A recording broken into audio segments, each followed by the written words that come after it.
The fire crackled low against the sweeping silence of the Montana wilderness, its glow flickering over the lined face of Marian Cole. In her trembling hands, a wooden spoon stirred the last of the thin venison stew, its scent mingling with the cold, resinous breath of the pines. Behind her, the Dalton family, John, Temperance, their teenage son Samuel, and little Prudence, huddled close, whispering dreams of Oregon.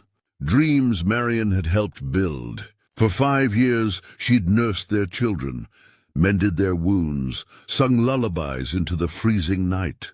But that night, as the wind howled through the timber and John avoided her eyes, something shifted. Survival had begun to outweigh gratitude.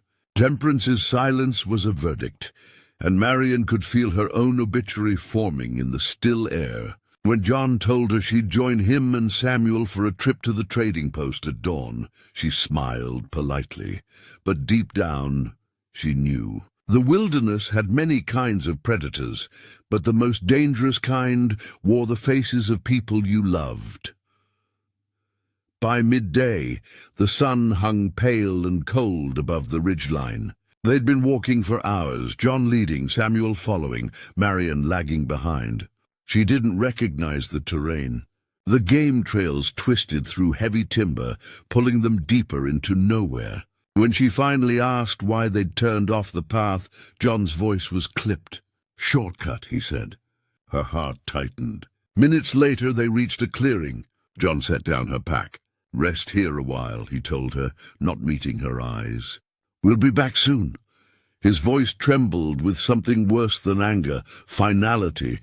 Samuel's eyes brimmed with guilt, but his father's hand on his shoulder silenced him. Marian's lips parted to protest, but the forest swallowed their retreating footsteps. The silence afterward was deafening. She waited an hour, then 2, before the truth settled cold in her bones. They weren't coming back. Inside her pack, a blanket, a handful of beans, a tin cup, a coil of rope. The mercy of cowards. Marian Cole sat on the fallen log, the forest indifferent around her, and wept for a family that had just buried her without a grave. High above the clearing, hidden among the lodgepole pines, Jebidiah Moss watched through eyes trained by 30 years of solitude. He saw the woman left to die. He saw the men who abandoned her. He'd been that lost soul once, a 19-year-old who killed his father to save his mother, only to be cast out into these same mountains. 3 decades had turned him into something both man and myth, a ghost, a rumor, a living scar.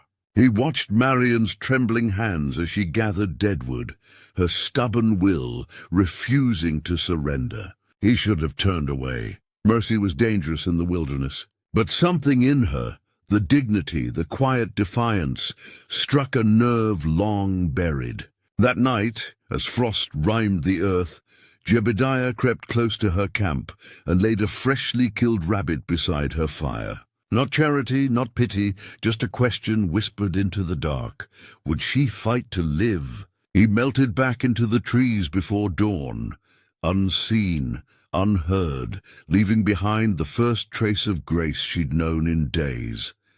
When Marian awoke to find the rabbit, she didn't scream. Instead, she whispered a shaky thank you into the trees, her breath white in the cold air. Someone was out there, watching, protecting. And in that knowledge, she found strength. She built her fire higher, cooked the meat slowly, and let the warmth return to her body. In the days that followed, she worked tirelessly, constructing a crude shelter, setting traps, collecting berries. Every night she'd find small tokens left near her fire.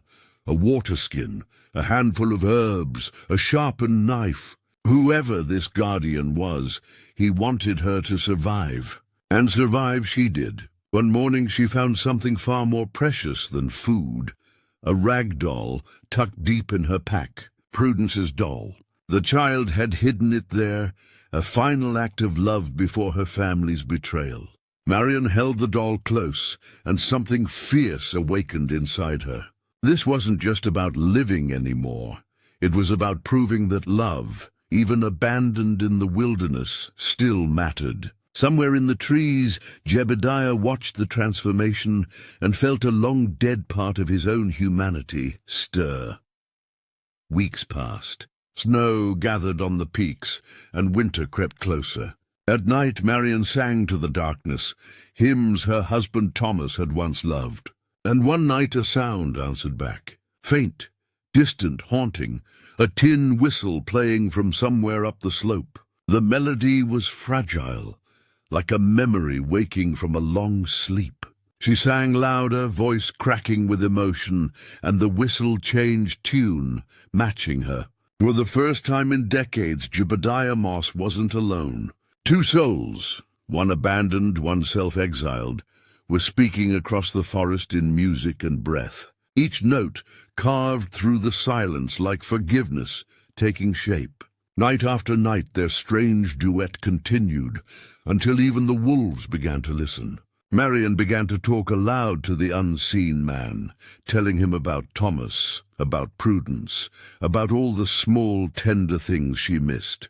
Jebidiah listened from the shadows, his heart thawing in the rhythm of her voice. She was reminding him what it meant to be human again. Then came the map.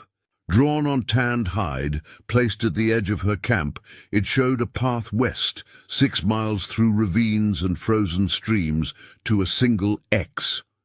Beneath it, burned into birch bark, were 3 words, "Follow at dawn."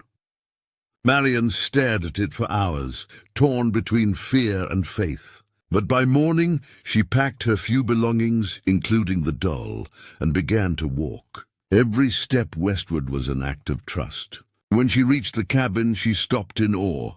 A smoke curl, a wooden door, a man standing like a shadow carved from stone. His beard grey, his eyes sharp and cautious, his voice barely human when he spoke. "You're safe here."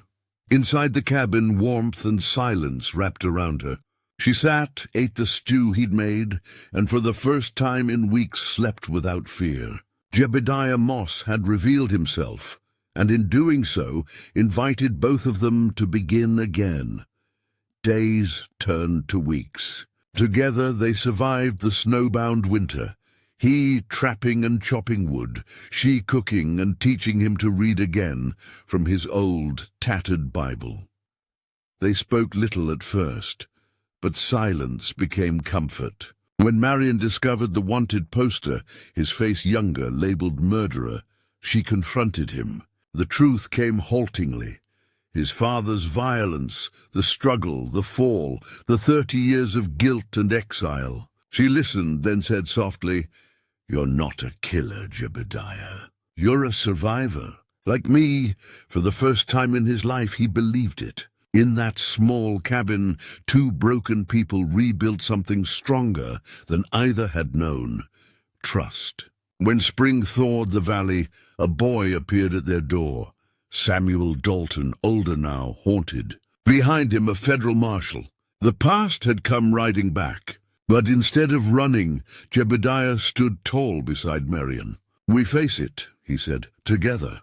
The truth came out in the clearing of fathers and sons, guilt and mercy, of a woman once left to die, now standing between law and compassion.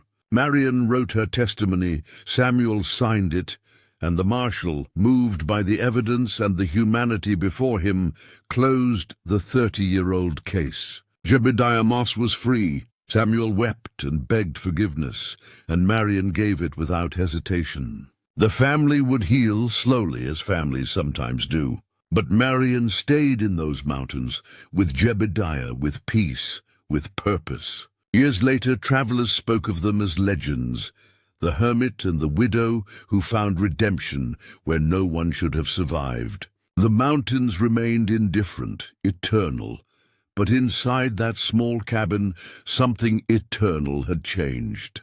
Love had endured, forgiveness had triumphed. And as the final embers faded from their hearth, Marian's voice whispered like wind through the pines. "Sometimes the worst thing that happens to you leads you exactly where you're meant to be. If this story moved you, don't forget to like, comment, and subscribe for more tales of humanity, survival, and redemption. Until next time, stay curious and stay kind.